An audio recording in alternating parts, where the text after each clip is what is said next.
All right, so this week I want to go over the next move for you. So the next basic fundamental move that everybody should be able to do from the time that they are a baby, learning how to walk, stand up, to the time that you're an elderly person getting up out of a chair, is a squat. So I'm just going to go over the basic points of performance for you all.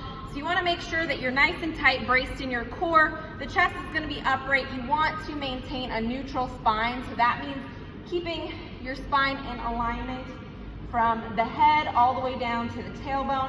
So we don't want to see any curvatures in the back or rounding, okay? So we want to maintain a nice neutral spine. So to demonstrate, for squats, you want to go as far as your mobility allows you to. So that means that the hips can pass below the knees, and you want to get those hips as low as you can without pain, without restriction, okay? So you might notice that you might have tight ankles or tight hips that prohibit you from going very low. So the best thing that I can say is use a tool. So use a chair, use a couch, use a bench or a box, okay? So I'm going to demonstrate for you what a squat should look like.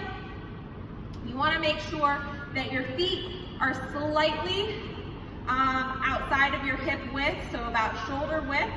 Toes, if you cannot squat and you feel your movement cannot get low, you want to turn those toes out. This is going to allow your hips to sink down, okay? So I have to turn my toes out slightly, okay? You want to make sure that you sit back towards your midfoot and your heel. We never want to be on our toes.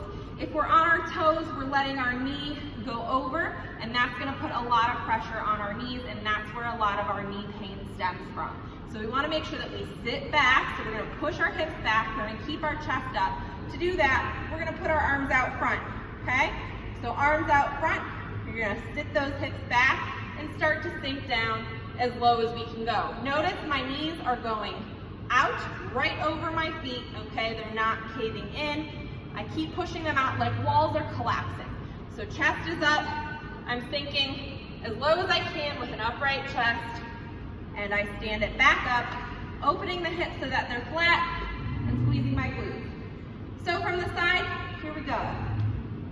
Arms out, chest up. I'm going to take a nice deep breath, and I'm going to brace my core.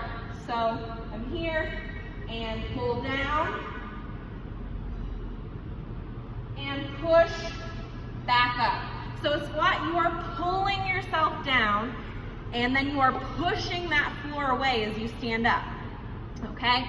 The other thing to note is, like I said, don't let the knees collapse. To think about that, I want you to think about spreading the floor with your feet, okay? So as if you have towels under your feet, you want to keep that towel nice and tight, okay? And that's a good way to practice as well. Put a towel underneath and don't let that towel move. So I'm just going to demonstrate right here on the box. Feet spread, nice and tall, chest up, push the hips back. I sink to where I touch. I don't collapse, okay? I'm still nice and tight. Drive back up. From the side, push the hips back, touch, drive and stand. Stand, no collapsing, none of this. Okay, this is collapsed, this is nice and tight. I'm still active right through my hamstrings, my glutes, and my quads, okay? So the move this week is the squat. I encourage you to practice it whether you're at work or at home. It's a great way to get a total body movement in. You're engaging the core, lower body, so not so much the upper body, sorry, not a total body movement. But the core should definitely be engaged as well as the lower body. So if you have any questions, let me know. I'll be happy to answer them, and have fun squatting this week.